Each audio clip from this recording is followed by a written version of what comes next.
وسهلا. We are joining you today from, where are we? Ajman. We're in Ajman. We're in Ajman here, which if you've never heard of Ajman, it's okay, because lots of other people haven't heard of it, and this could be like a little geography lesson. It's right in between Dubai and Sharjah, right? No, just kidding. That's a joke. That's a test.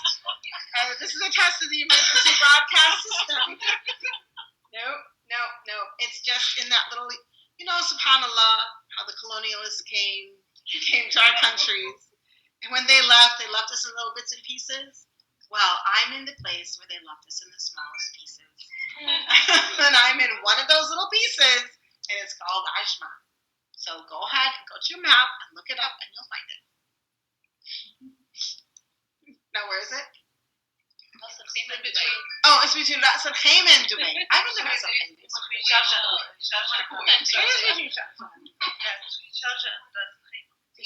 and Ras Al Khaimah. Dubai is down there, far away. Anyway, here I am.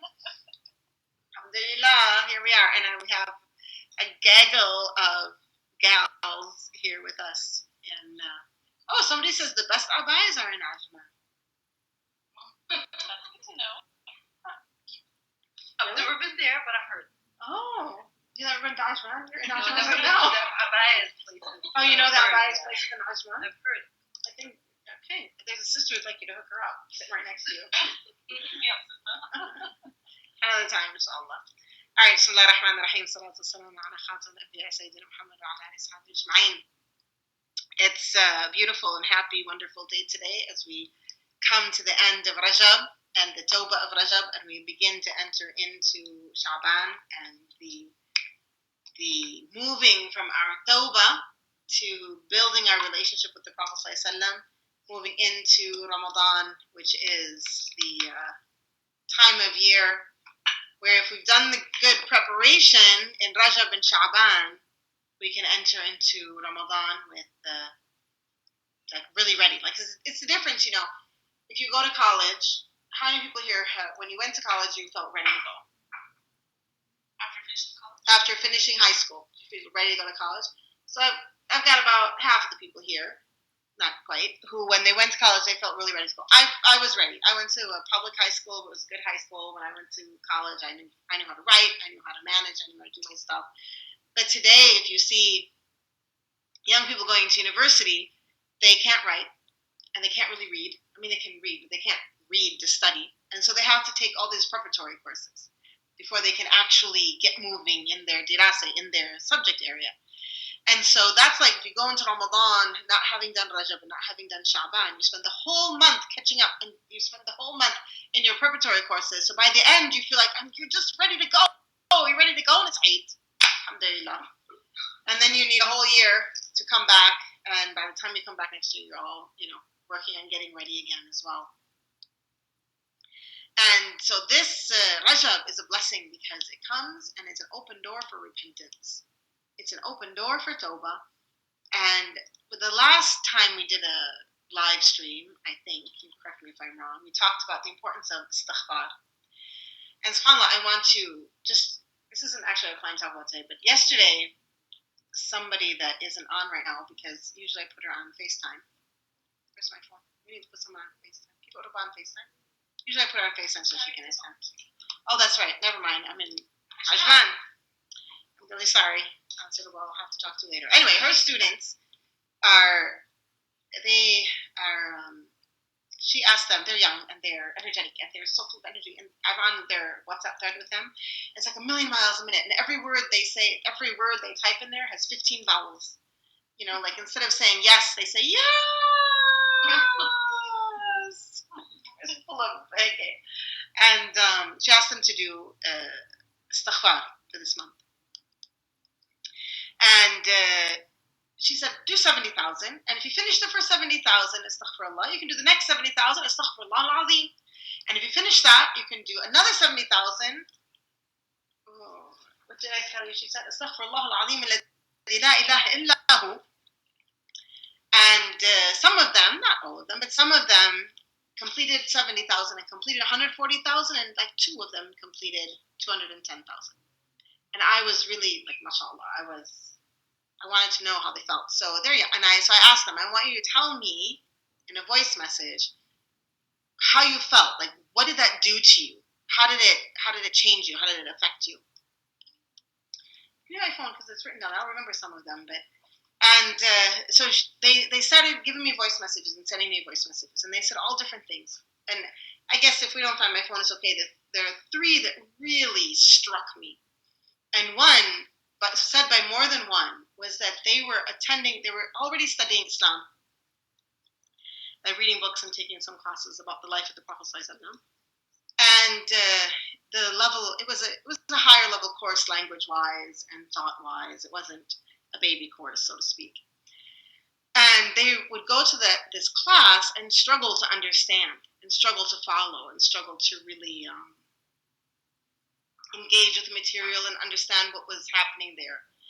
And after they finished the first 70,000 and started into the second 70,000, they said they were going to the lesson, and it was like clarity.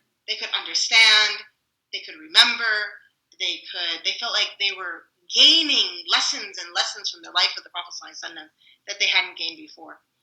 And then others said, similar to this but in a different vein, that they're studying for school. And so they're studying their books and studying their things and all of this, and studying their books.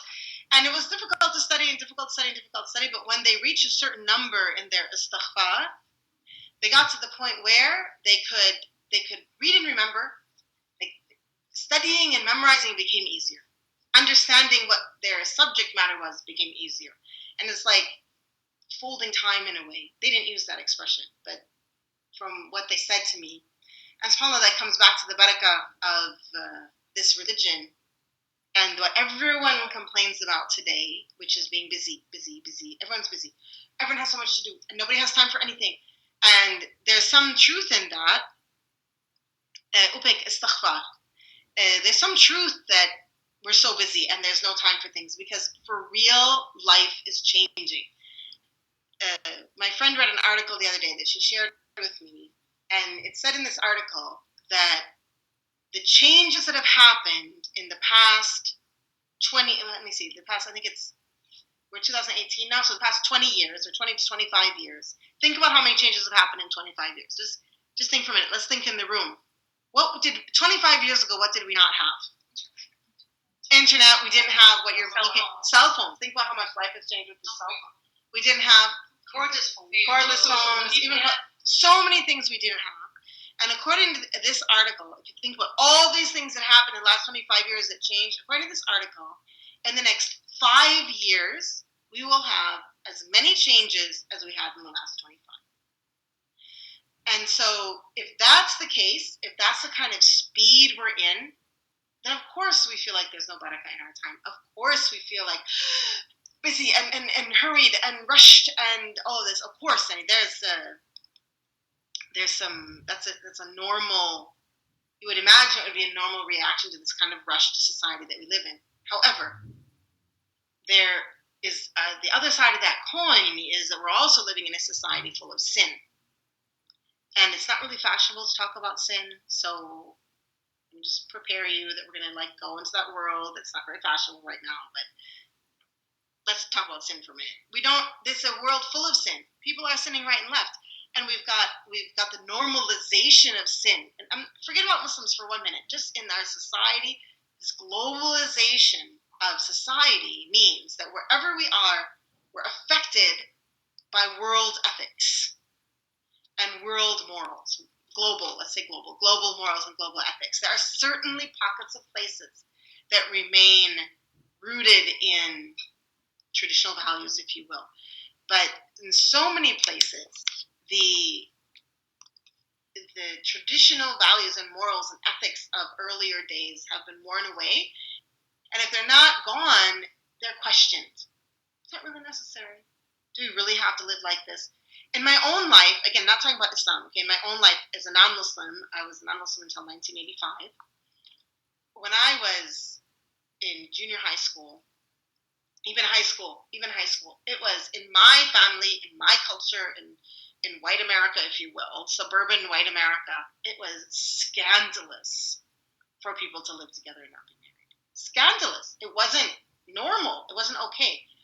Now, people in that same culture often think it's weird to get married without living together first.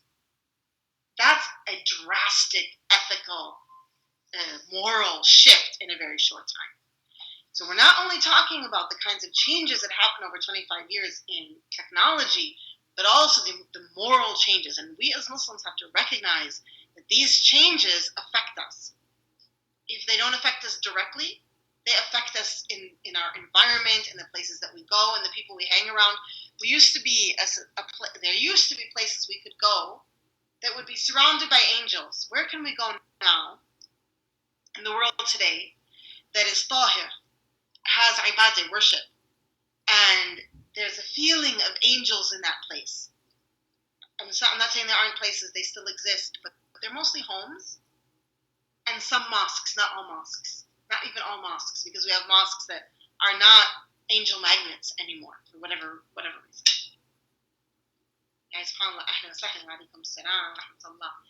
So in this world of great sin that we live in, that is filled with people that all of us who have been calloused against sin. What do I mean by that? That we're sort of, it's adi, okay, big deal. That we have even within our own, now if we come back to Islam and Muslims, we come even in normalized, thank you, that's what I'm looking for. We come into our own communities and we find that we make excuses for our own sin. We make excuses for our own laziness and mistakes and whatever, because after all, look at the people around me. MashaAllah, I'm praying. Alhamdulillah.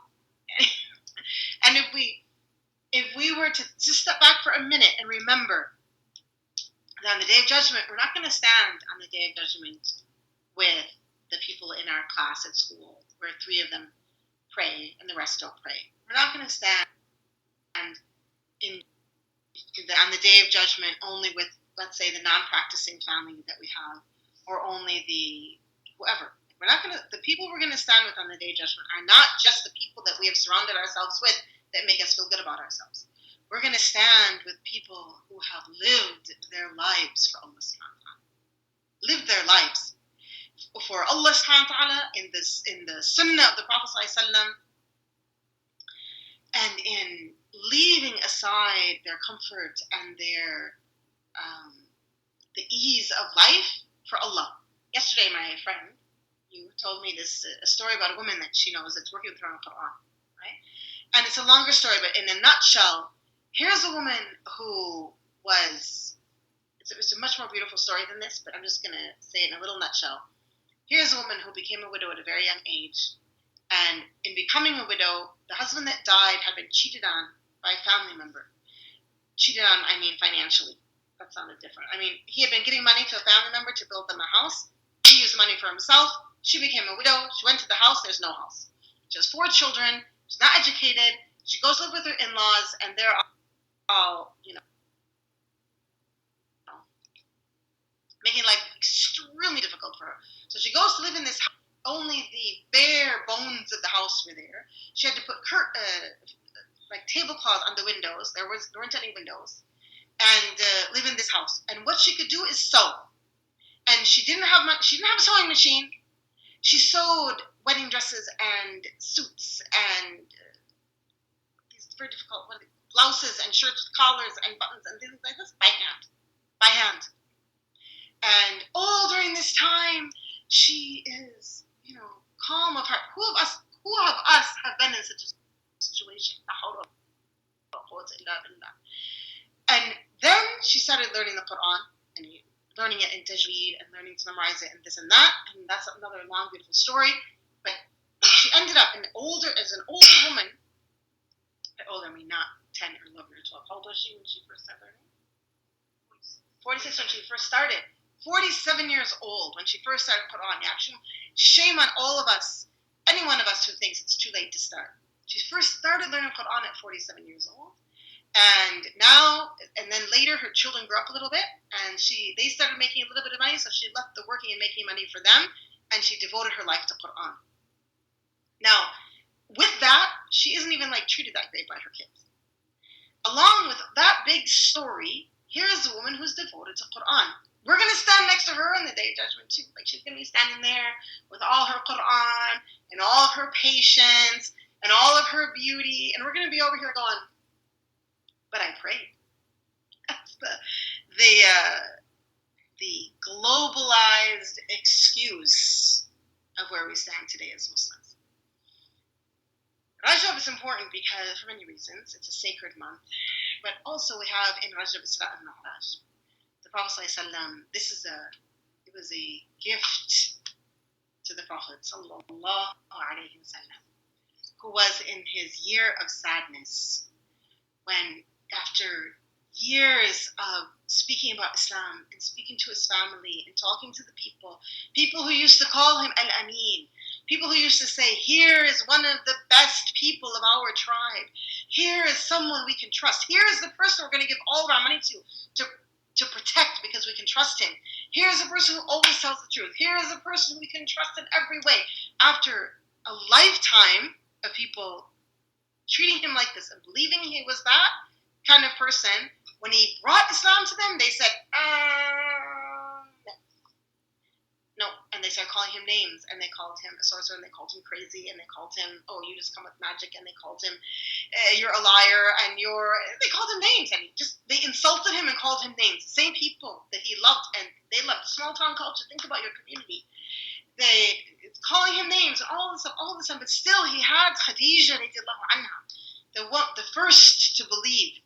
Still he had Abu Talib, who was true, he didn't become a Muslim, but he gave him the political support, and I imagine that he still had hope for him while he was alive, and he was good to him, right? He was good to him. He had hope for him while he was alive. He was hoping. His wife became a Muslim, Abu Talib's wife became a Muslim, his children all became Muslim. And for sure he had hope that this man would come to Islam. And then all of a sudden, in the same year, they both died. Both Khadija, radiallahu anha, and Abu Talib. And that death was especially painful because it wasn't just the loss of political clout. It wasn't just the loss of the safety net, the amnesty net that Abu Talib provided. It was also the loss of what he could have been. And so in this space of great difficulty, the Prophet ﷺ was gifted Isra and Mi'raj. So the first thing we want to learn from Rajab is that never, ever despair. Yes, or despair is a sin, and it's something we need tawbah from. When we're going to say, khalas, I give up, then we need to turn to Allah subhanahu wa ta'ala and quickly say, astaghfirullah al-azim, I'm so sorry, how could I despair of your mercy? That no matter how difficult things get, we count on Allah subhanahu wa ta'ala coming to us, giving us the gift of his mercy, the gift of his blessing, the gift of his giving us what we could never, ever imagine. If we're willing to live the life that we've been tasked with. The Prophet ﷺ lived the life he was tasked with. He didn't walk away from it. He didn't whine about it or complain about it. He lived it. And certainly, astaghfirullah, we don't look back with modern psychological tools to try to understand our beloved Prophet because he is above all of this. But just for a moment, for those of you out there that are introverts and those of you who love introverts, you know how difficult it is for introverts to really interact with people. It's hard for them. And if we look at the life of the Prophet ﷺ before he became a prophet, we just look at his life and think about this. Just think about it. We don't know, but just think about it. He spent time at Hira. He married Khadija and was so happy in this quiet marriage. He went, his business trips they seem to be, from the narrations, just a few people taking forth the goods. It seems to be, Allahu A'lam, of course, and again, these are modern words we don't label, But it seems that he had perhaps we can call it a tendency or a fondness for the characteristics and qualities of an introvert. Being alone, spending time in quiet meditation, not too much noise, not too much interaction with people. And so he goes from that state to being a prophet where he's bombarded daily with people. Not bombarded, he's going out to them. He's putting himself in the position where he's talking to people and meeting with people and introducing Islam to people and talking to people and deciding who to talk to. Who should I talk to? Should I talk to these people or should I talk to these people? Who's most important to talk to now? How can I help Hamza understand that what his defense of me and his Islam is good, and so he holds on to it? Who do we need? We need an Umar. What's going to happen to Yasser and Sumayya and Amar? What's going to happen to people, all these people that he's taking care of and dealing with and helping and holding on to their religion and teaching the ones who have not believed, and all of this, and then all of a sudden he's alone. He doesn't have Khadija, and he's exposed. By exposed, what I mean, for those of you who don't know what I'm talking about Abu Talib, with Abu Talib, he was in the tribal system. People wanted to shut down this movement called Islam. They wanted to shut it down. They didn't want it to have a voice. They didn't want him to have the freedom to talk or to live even in Mecca, or to live and breathe and do his stuff in Mecca. But Abu Talib was a powerful person, and so he stood as a protector to him. This was an old Arab tradition. He could say, I give him safety, and through that safety, they were kind of hands off. They had to leave him alone to a degree, and certainly not completely. And so when he lost Abu Talib, it wasn't for himself that he feared. It was for the new fledgling, fresh, new, weak, and just beginning community of Muslims. It was for the continuation of Islam. And so in this space of personal grief at the loss of Khadija radiallahu anha, and fear for the community, and grief at the loss of this uncle, especially in the state that he died in, Allah subhanahu wa ta'ala gifted him Isra and Mi'raj. And it came to him as a gift. And he's sleeping at the house of Hani, and the daughter of Abu Talib, so the very daughter, who was a Muslim, of the man who died and left him without safety. And Jibreel came and took him to Masjid al-Haram. And it is said, if you combine the narrations together, that it is as though he traveled at the speed of light. Wallahu a'lam. And this creature that he rode was just a little animal. It was a white creature, somewhere between the size of a mule and a donkey. And so, I want to pause here for a minute. This is a miracle. And in the 1950s, when Islam was challenged by Western modernism, there were Muslims who wrote books at that time that denied the miracle of Isra and Mi'raj. It was because of modernism. What was modernism? Raise your hand if you know what modernism is. We have some people going. Now, all of you at home, Don't ask me. I know it is, but I don't want to define it, right? Yeah. So modernism, I'm going to define it anyway, so sorry. I apologize for those who've heard me define it 500 million times. Go get yourself a cup of tea. The modernism that was the issue in the mid 20th century that started in the 19th century is this idea, this sort of movement of society, where first Western society, I'm talking about Western society, okay? Western society was built on something called traditionalism. Traditionalism was Christian. I'm not talking about Islamic society here, I'm talking about Western society. Because we're a global society now, we're affected by this. But originally, it was Western Christian society based on what we call traditionalism, which was based in the church. This is very different than Islam, very different ways of looking at God and religion and faith. So we're talking Western society, based in the church. Then science comes along and the church says, nah. So science says, pushes aside the church, and so truth with the capital T is no longer found in the church, now it's found in science. And that's where you have the story of the Titanic, where, they walked out to the Titanic and the captain christened the Titanic and christened it, slammed the bottle of champagne against it, and said, God himself can't sink this boat. Famously said, God himself can't sink this boat. If you don't know the story of the Titanic, I'm really sorry. You need to do some reading. I'm not telling you that story. And then, so now this begins this real sciencey time where truth with the capital T is found in science. Okay, pause. What's going on with the Muslim world? Where are we? We are colonized. In the middle of the modernist movement, Muslim countries are at the very end of our colonization period. We're just beginning to decide to get out of colonization. I say this with big, thick quote marks, because, of course, the post-colonial period was not a period of self-governance. The post-colonial period was a period of post-colonial dictatorships, post-colonial puppet governments, post-colonial stress disorder, post-colonial whatever you like. So we're not talking politics here. We're talking about faith. What happened to Muslims is we suffered from post-colonial stress disorder, if you will. Modernism came to Muslims, and we were like, oh my God, how can we talk about miracles? Miracles can't be real. Science can't prove them. We can't prove a miracle with an experiment. We can't prove a miracle with scientific fact. It sounds weird. Therefore, we won't admit to it.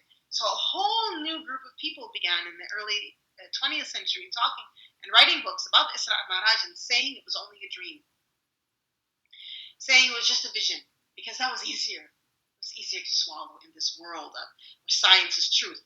And everything we see is real, and what we can't see isn't real. But a'udhu billah, this pulled us. It had a lot of negative effects on the Muslim community, which is for a different talk. But what happened there is that we were listening to Shaitan as a group, because we did the exact opposite of what Abu Bakr radiallahu anhu did, which was if the Prophet, he said, they came to him and they're like, you know what your companion is saying now? He went in one night all the way to Jerusalem and back. And he said, does he say it? Is he saying that? If he says it, it's true. Anyway, I believe something much more profound and great than that. I believe that he receives messages from God himself in a moment. I believe an angel comes from heaven to him. That's a little bit bigger than going to Jerusalem and back. And so the negative reaction to miracles sort of stepped us away from some of these miracles. And this particular miracle for Muslims is foundational to how we live. So we have this miracle where the Prophet ﷺ is brought to Quds, and we know that he's there. He sees the prophets, and Angel Jibreel puts him in front, and he prays with them as imam. And so here we are, both blessed in our recognition of the reality and the truth of the prophets who came before, and at the same time we are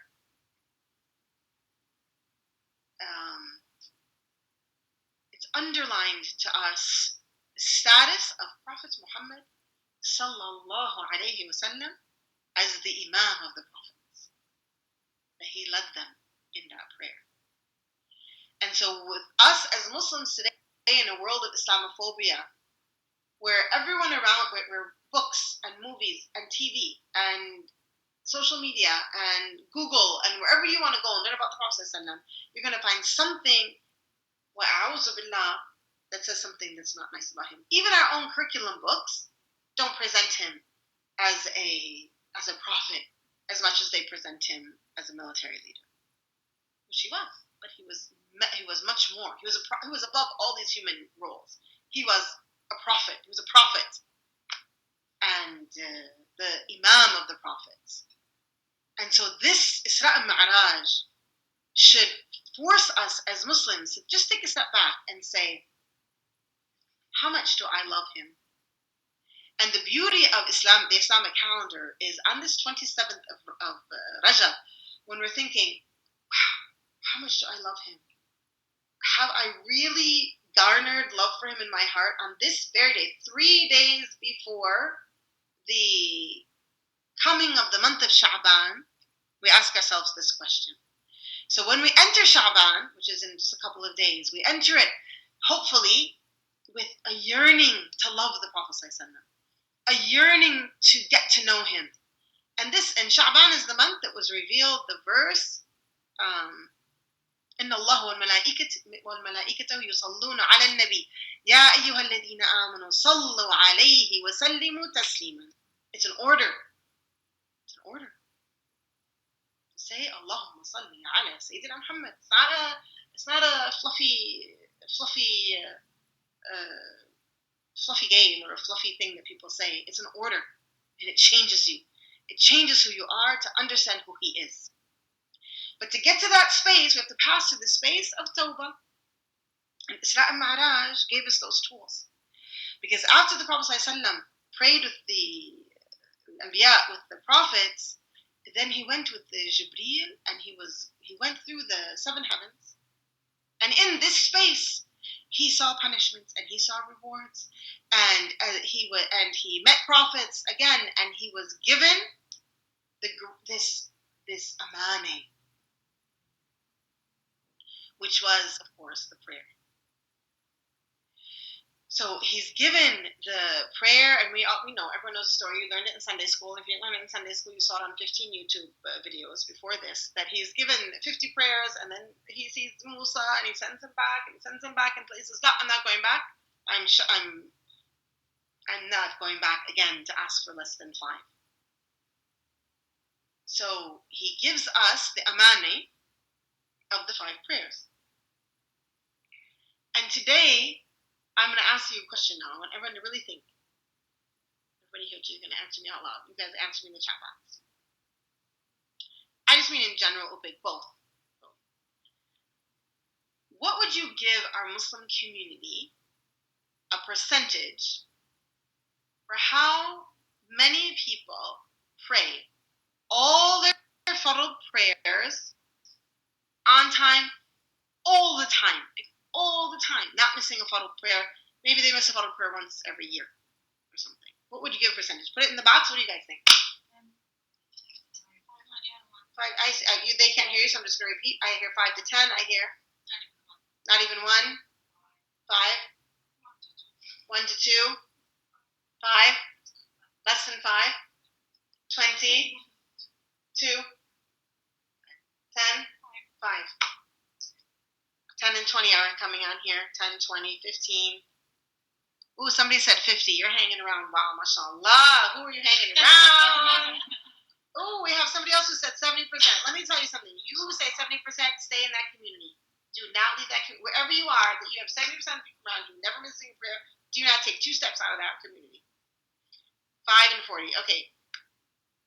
I'm afraid that in my personal experience in Muslim communities around the world, I would go with those of us who are saying 5%. Because even the people who are working for Allah are missing prayers. In 2012, when I was in the United States for the first time, I was fresh and green out of 20 years living under a rock. I was giving, I'll read that in a minute, okay? Actually, I'll come and see this. Scared. Yes, that's very true. Okay, so I came out of this rock, right? And I was like the one who said 70%. If you had asked me when I lived there in Syria, so what do you think in our Muslim community? How many people pray all their prayers on time? I would have been like, I don't know, mashallah, what, 80? Maybe I wouldn't have said that much. I mean, I had a little bit more of a realistic, but I was under a rock. Maybe I would have said 50. I don't know what I would have said. But anyway, I was giving a class to some women who were teaching Quran to young people. And I had been asked to give this class ahead of time. And so I was really well prepared. I was there I had a PowerPoint, and I had really important points I wanted to give them about how I think they should teach children to teach Quran to children.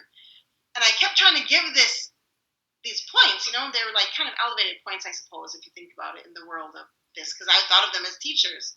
And every time I would start, I couldn't get my words out, and I couldn't follow my train of thought. Finally, I just shut my computer. I had a PowerPoint. I just shut my computer, and I said, okay, let's talk about something else. And I spent 45 minutes talking about not missing prayers, not missing prayers, not missing prayers, not missing prayers, not missing prayers. You're a mentor, you're a teacher, you can't miss prayers. You're a mentor, you're a teacher, you can't miss prayers. Da, da, da, da. At the end of this lesson, only one of the 30 women who were teachers did not miss her prayers on a regular basis. Only one. And they started telling me, oh, but what if I'm on the highway? Oh, but what if I'm, it's really hard. Oh, hey, well, you're right, but, I'm really struggling. And hey, they were the teachers of the next generation. We are in a frightening state as an ummah in missed prayers. And this is not a joke. The 5 prayers in the day are a direct order from Allah subhanahu wa ta'ala, and they're also an amani. Like, we have people who miss prayers for different reasons.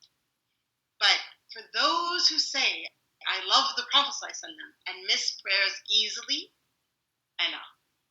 Because at the very least, we have to uphold his promise. He brought this to us and gave it to us, entrusted us with it.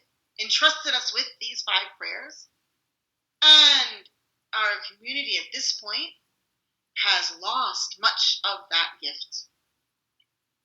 If we're looking at women, if we put men aside for a minute, we're talking only about women, and women every month, you have, depending on what stage of life you're in, but let's say between 13 and 43, every week you have a period.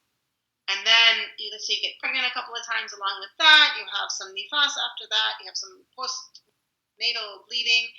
And then, let's say you hit menopause at 50, 51. If you add up the weeks, averaging it out, everyone's going to differ. If you have 15-day periods, it's going to be more. If you have 7-day, 5-day periods, it's going to be less. But if you average it out to a person who has about a 7-day period for all of those years, and you spend those days, we spend those days without, of course, without praying, because we don't pray, without saying astaghfirullah, without saying subhanallah, without saying la ilaha illallah, without saying Allahumma salli ala Sayyidina Muhammad, without reading the hadith of the Prophet ﷺ, without any sort of ibadah at all, in other words, in a state of ghafla, or heedlessness, or a state of just thinking only about dunya stuff, cooking and cleaning, and cooking is important, cleaning is important, taking care of children, very important, but thinking only about our jobs and our school and all this dunya stuff. I'm talking about something I'm talking about thinking about purses and shoes and cars and gold and diamonds or whatever. I'm talking about just the dunya stuff, but we forget about the relationship with Allah subhanahu wa ta'ala 1 week a month. If you add it up, 10 years of your life, 10 years of your life will be years of ghafla, or years without prayer, without dhikr, without the remembrance of Allah subhanahu wa ta'ala in any way. So as women, we have to be especially careful. And many women have told me, I work on my prayer habit, and then I get my period, and I'm done. I come back the next time, and I'm khabas, and I have 10 days where I can't remember to pray Fajr, I can't remember to pray Maghrib, I can't remember to do whatever. Right? And I know during your period, you're just sitting there going, oh, Netflix. And what else am I going to do? You're not supposed to pray. Yeah, but there's nothing that says you can't make dua. There's something that says you can't keep a habit of dhikr. You can't say, okay, you know what? It's the whole time. I'm just going to sit and 10 times say, just subhanallah, alhamdulillah, la ilaha illallah, Allahu Akbar. That's it. Even just that, if we're not doing. So if we're talking about repentance, it's not in fashion today to talk about sin, and it's not in fashion today to talk about repentance either. It's not, get pregnant and you fix your ibadah.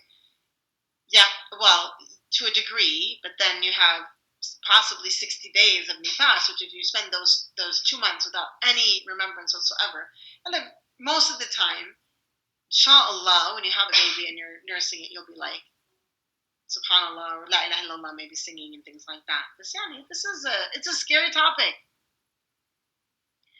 Because getting away from ibadah, leaving prayer, and walking away from being in a state of remembrance means we come into a state where it's easier for us to sin. It's easier for us to do the things that take us away until we get to the place where, and here's the most important, scariest thing.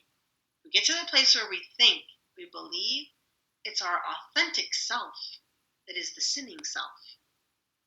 And today's rhetoric around authentic self and who am I, and I have to take care of myself, and I have to be careful, and I need me time, and I just need some time to think about who I really am. This is a rich soil for the growing of a person who's listening only to the nafs and only to shaitan. There's something, when I do the convert workshop, Project Lena, we talk about the authentic self, and we talk about bringing your whole self to Islam, and we talk about the importance of knowing yourself, and these are very important things, but it takes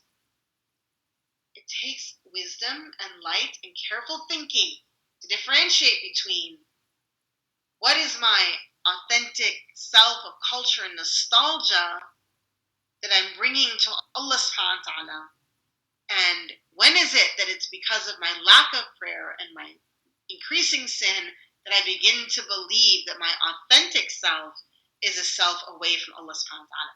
One of the qualities and characteristics of Islam is that it is a religion based on fitrah. And Isra and Mi'raj also comes and tells us this. When Angel Jibreel came to the Prophet ﷺ and he offered him milk or wine, what did the Prophet ﷺ take? Milk.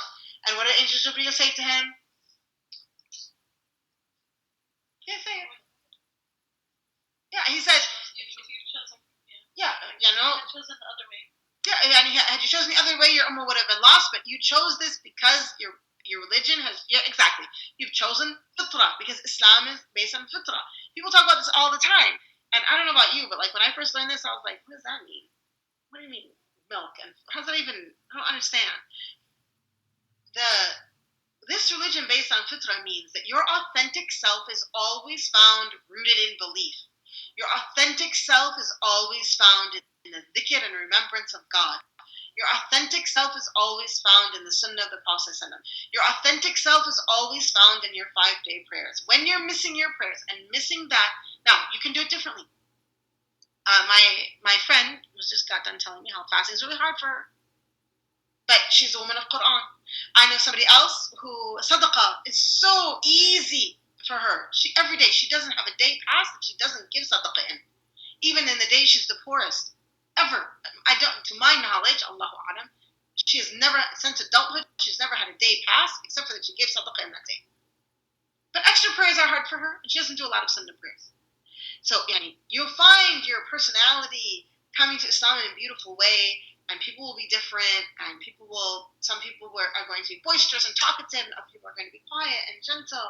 And this is the beauty of Islam and personalities, and how, the ummah comes together, and we all come together, and together we make a whole, and together we make a beautiful society, and we learn how to live, and we learn all these things. But all of us, not a single human being alive, will find their authentic self without the foundational pieces of Islam, because it's fitrah.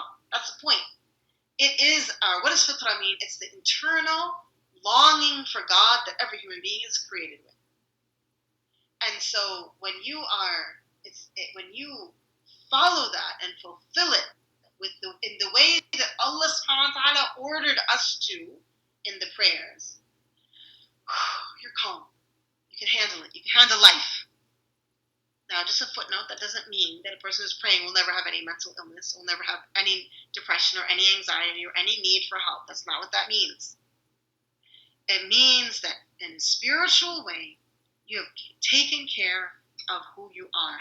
It also means that do not seek your authentic self somewhere else. You won't find it. It also means that as an ummah, if we are giving our ummah 10, 20, 15, 5, 1, 2% for prayer, we're in a very scary place. And the tawbah, the istighfar that is necessary is rooted right there in that prayer. the experiences. Did you find my phone so I could say this? Oh, no, I don't think so. That's all right. That's okay. It's okay. It's not. It's fine. But because I was just remembering what those girls who did all this stuff were. It doesn't matter, because what matters is that they found great changes in their lives. One of them, she said, her relationship with her husband really improved. The other said her children all of a sudden were cooperating with her. And another one, talked about her own. I talked about the studies already. So they talked about ease in their life. They talked about openings. They talked about, one of them said it was almost impossible for her to wake up for Fajr, or wake up in the morning. It was like lifting a dead bear out of hibernation. And with istighfar, it became her alarm, right before it went off, she would wake up and be awake and energetic, and she had a light sleep. SubhanAllah. Okay, so what? So what is the question here? How can one look for the authentic selves and other things? Well, people look for what they're saying is, I'm looking for it's not really me. They'll tell you, no, that's not really me. I need to find myself in other things. Maybe you go into medicine and you say, that's not me. I want to be an artist. Okay, yeah, that's a job. That's great. But we don't say, I don't find myself in my prayer. That just means that your prayer is dry and so you need to work on it. It doesn't mean that prayer isn't for you. Does that make sense? SubhanAllah. Okay, alhamdulillah. All right, so the Isra and Mi'raj brings us, what did we say? It teaches us in the beginning to accept and elevate and love and be excited about the miracles of this religion. It teaches us that our Prophet ﷺ is the Imam of the Prophets. It teaches us, what was the third thing that we said? Not to despair. That no matter what your problems are, wallahi, everyone has problems. If you have problems right now that you feel like no one has ever experienced, I'm so sorry to tell you this, but you're wrong. The whole world, this is a world. Go to the airport. I'm really serious. You can't get in unless you have a ticket. Buy a ticket first. Go to the airport and just sit down and look at the people. Coming and going, coming and going, coming and going, coming and going. They're having marital problems. They have sick children. They have sick parents. They have lost their job. They're worried about losing their job. They were betrayed by someone. They are hurt. So their best friend threw them under the bus. They are depressed. They have anxiety. They were abused. They were this. The human being is drowning in problems. And if you're in a situation right now where you don't have a lot of them, alhamdulillah, but your life is long, and I'm sure your day will come, because that's just the way dunya is. That's what dunya is. Dunya is a time of trial and ups and downs and difficulties. Of course, how we interact with our trials. And the more you help other people with their trials, the less trials you may have. But subhanAllah, in the end, we all have trials. And Isra al-Mi'raj comes to us and says, don't despair. Know that around the corner, Allah subhanahu wa ta'ala is not going to trial you more than you can bear. Around the corner, you're going to find faraj. You're going to find something beautiful. You're going to say, wow. But be careful. Warning. See it. I have met a person time and again who, coming out of a trial, Allah has blessed them with something, and instead they can't see it. Instead, they're wallowing in the trial. They can't see the blessing Allah has sent them. Be very careful of that. Isra and Mi'raj came, and the Prophet ﷺ, of course, he's a prophet. He saw this blessing. And what a gift it was for him. See it. See the miracle. Don't be a modernist Muslim. See the miracles in your lives. Okay, and one more, the last one, really quickly, I know we're at time here, is that, the other one that we said is prayer, that we take from Isra and Mi'raj, the importance and the necessity and the amane of prayer. And the last thing is, as we look at Isra and Mi'raj, as we look at the difficulties of the Prophet, that the Prophet faced before it, as we look at the experience itself, its beauty, but also the difficulty in telling it to the people. That can't have been easy. As we look at his commitment to living his miracle and living this life, we learn from this the importance of our own commitment. Our own commitment to the concern for the Muslim Ummah. Our own commitment to loving the Quran. Our own commitment to the Prophet. Our own commitment to the Ummah of the Prophet. You know who the Ummah of the Prophet is? According to Sha'rawi, the Mufassir of Egypt. It's divided into three groups. One group are those who have responded. That's me and you. Every single human being here. Because if you're at this class listening for a whole hour to a person sitting here yapping at you, for sure you're a person who's responded and you want to hear more about Islam. Then there's a group of people who are Muslim, but they're not in practice at all. They're of the Ummah of Muhammad because they call themselves Muslim. And then there's a third group. You know who the third group are? The third group of the Ummah of Muhammad they're my mother and my brother and my father and my sister and my other brothers and my cousins. They're Diana's, Najia's parents and sisters. You're one sister? One sister. Your brothers? One brother. They're Audrey's parents and siblings. They are... You comfort? They're... I forgot your name? Lulia's parents and siblings and cousins. They are... Sarah. Oh, you're covered too. Oh my God, I totally forgot. They are Sarah's family, parents, and cousins and sisters. These are the Ummah of Prophet Muhammad sallallahu alaihi wasallam. And up until now, Muslims have looked at these people and seen them as others. Seen them as people that are not important. Seen them as people that don't need care. But the Prophet ﷺ, he is Rasulullah to who? لِلْعَالَمِينَ, to all the worlds. Therefore, they are of the Ummah of the Prophet ﷺ. This is Sha'rawi said this. And it is, for me, a very important flashlight, if you will, or big stage light into one of the problems that we have today. That we're ignoring 33% of the Ummah of the Prophet ﷺ.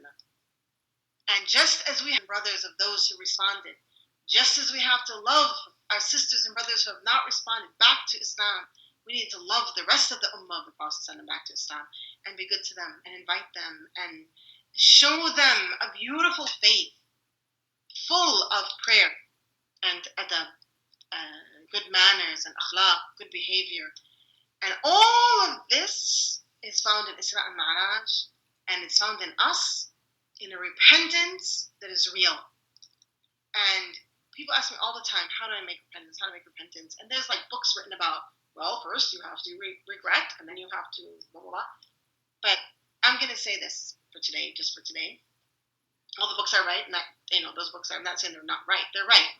But there's a practical piece of the repetition of astaghfirullah, astaghfirullah, astaghfirullah, astaghfirullah, astaghfirullah, astaghfirullah, astaghfirullah, astaghfirullah, until when you sleep, you're hearing it in your head. When you wake up, you're saying it with your tongue. When you go into the car, you can't help but say it. When you are doing the dishes, you can't help but your tongue says it. There's something in that changes you. It changes us. And in these last 2 days of Rajab, see if you can't really turn them into days of istighfar. See if you can't do 10,000 a day. Count them. We're a religion of counting. We have 5 prayers. We have 30 days of fasting. We have, what else? 5 pillars. We have 10 days of Hajj. What else we got? We got do tasbih 33 times after your farul prayer, and then Salaam it was 10 times. Numbers are all over the place. Do 10,000 a day. Can you do 10,000 a day the next 2 days? Hey, get your heart ready to meet the Prophet ﷺ. And since we don't have another live stream until the middle of Sha'ban, let me just say before we close that Sha'ban is the month of the Prophet ﷺ. So after you get in this habit of istighfar for the next couple of days, then see if you can't begin with Allahumma salli ala Sayyidina Muhammad or salatu salam ala Sayyidina Muhammad, or any form of that way of sending peace and blessings and greetings and prayers to the Prophet. Peace and blessings be upon him. All right. I want to remind you, if you haven't done it yet, to nominate your Aisha. We have a nomination thing going on. We have the link in the chat box. And what that means is look around in your community and find someone who is an Aisha of this time Aisha radiallahu anha, of course, was a worshiper. She was a leader. She was a teacher. She was a student. She was a humanitarian, generous, giving person. She was we have 9 categories. She was what are the other categories? Go to the link and look at the categories.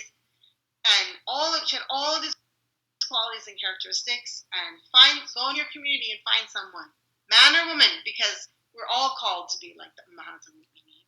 And nominate your Aisha. Nominate your Aisha.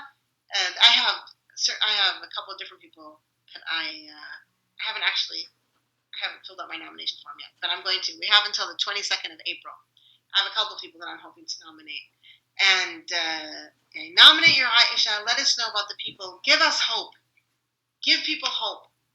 Our educational fundraiser this year is called We Are Aisha, and we're hoping to uplift them and show the communities around the world that Aishas live, that the legacy of Aisha radiallahu anha lives in the lives of different people around the world, that we shouldn't despair, that our community is doing all right, that we're doing good things. People are doing good things because it helps everybody else when we see the good things others are doing. So nominate your Aisha, let people know, let them grow. And we're going to have 9 winners, I think, and 3 nominees. I don't know, I can't remember. We have 3 for each category, finalists, and then a winner. Of course, everyone is a winner. In fact, if somebody thinks you're an Aisha of this time, well, that's you're a winner already. It's just a matter of choosing who we're going to share with the rest of the community at this time. I feel like we should just share everybody. It'd be too many. We already have so many. It'd be too many. Put one page with them. Oh yeah, that would be nice. Because how can we say there's one better than the other? Like everyone is. If one human being thinks you're an Aisha radiallahu anha, you are a winner. That's it. You are. So I like that idea. A page with everybody, but then we can choose some to tell their stories. Yeah, inshallah. All right, nominate your Aisha at the link, and nominate anybody from anywhere, man, woman, alien.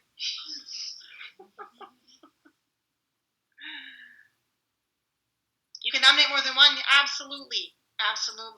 You can nominate 1 for each category. You can nominate 2 for each category. Whoever. Nominate your Aishas and help us all find hope again in our community and connect to one another. And just as Aisha herself, radiallahu anha, is the one who really taught us who the Prophet was, let's link our arms together as the Aishas of this time and raise up our ummah, inshallah. Bring us all back together. We have a plan. Don't worry. We're going to take care of it. I can't remember. It's like 1 every 3rd day, I think. All right, everybody. Have a wonderful day. كل عام وأنتم بخير. Happy Rajab. كل عام وأنتم بخير على Sha'ban that is coming. The Nusuf Sha'ban that is coming. And Ramadan that is just around the corner. Last thing I'm going to say, if you haven't finished your Farud fast from last Ramadan yet,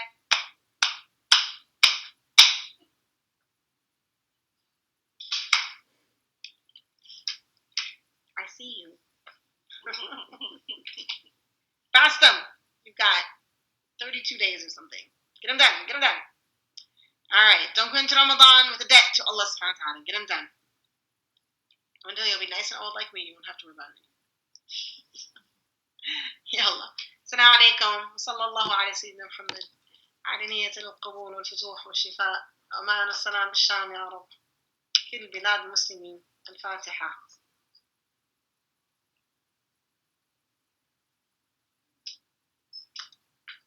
Yalla, see you next month. Assalamu alaikum.